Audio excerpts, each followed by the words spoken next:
అస్సలం వాలేకుమ్ viewers, welcome to Farooq Anjum's kitchen. ముందుగా ఒక గిన్నెలో 1/2 లీటర్ పాలని పొయ్యి మీద పెట్టుకోవాలండి వేడి చేసుకోవడానికి. ఇప్పుడు ముందుగా రాత్రి నానబెట్టుకున్న బాదం, అలాగే కాజు, ఎండు కొబ్బరి, 3 స్పూన్ల రాగి, 1 స్పూన్ బియ్యం, వీటన్నిటిని కొంచెం వాటర్ యాడ్ చేసుకుంటూ ఫైన్ పేస్ట్ చేసుకోవాలండి.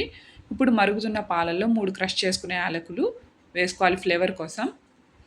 ఇప్పుడు మనం ఫైన్గా పేస్ట్ చేసుకున్న రాగి డ్రై ఫ్రూట్స్ పేస్ట్ని వేసుకుంటూ కలుపుకోవాలండి అడుగంటకుండా. ఇది చిక్కగా అవుతుంది. ఇప్పుడు మనం కావాలంటే పంచదార వేసుకోవచ్చు, లేకపోతే బెల్లమైనా యాడ్ చేసుకోవచ్చు. నేనైతే ఇక్కడ పంచదార యాడ్ చేసుకున్నానండి. ఇప్పుడు వేరే ప్యాన్లో 3 స్పూన్ల నెయ్యి వేడి చేసుకొని అందులో కాజు, బాదం, మనకు నచ్చిన డ్రై ఫ్రూట్స్ ఫ్రై చేసుకోవాలండి. ఇది ఆప్షనల్ అండి. కావాలంటే మనం ఎక్స్ట్రా ఇట్లాగ డ్రై ఫ్రూట్స్ ఫ్రై చేసుకొని వేసుకోవచ్చు, లేదు అంటే అలాగైనా తాగేయచ్చండి హరీరాని.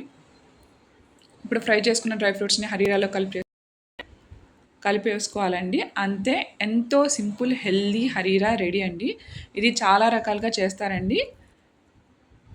Thanks for watching.